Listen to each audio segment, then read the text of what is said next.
6 по 9 июня жители Туркменистана будут отмечать Курбан-Байрам, один из главных религиозных праздников. В соответствии с указом президента Туркменистана Сердара Бердымухамедова, все 4 дня объявлены нерабочими. Поскольку последний день праздника приходится на воскресенье, понедельник, 9 июня, также будет выходным. Это дает гражданам страны возможность полноценно отдохнуть и провести праздники в кругу семьи, соблюдая обычаи и традиции.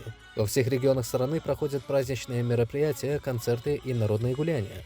На главных площадях устанавливаются сцены, где выступают известные туркменские певцы, музыкальные и танцевальные коллективы.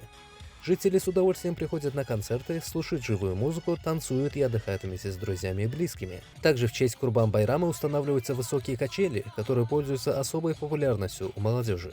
По народным верованиям, катание на них не только приносит радость, но и символизирует духовное очищение.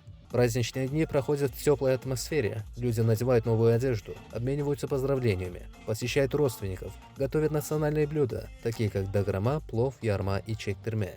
Курбан-Байрам также сопровождается благотворительными акциями, направленными на помощь нуждающимся. Жители страны воспринимают эти дни не только как религиозный праздник, но и как время для отдыха, общения и укрепления семейных и общественных связей.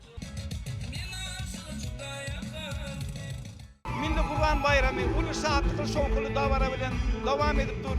Bizim şular yer acayip davara öz boşandığımız boşanımda diyecek bege niyat buysa niyat. Çünkü şular yer acayip zamanın takasına duran kahraman arka dağ kahraman serdarımız var. Bizi eşreti zamanı da yaşayan, bizi baktığımız onu yaşayan. Türkmen halkının milli lideri kahraman arka dağ kahraman serdarımızın ömürleri uzak olsun, zarlar sağ olsun. Devlet rahmetli, halk rahmetli, umumi adam da rahmetli. Ahli dünyanın tutumlu işler elmi damı rıvac artın, toylarından toyu ulaştın.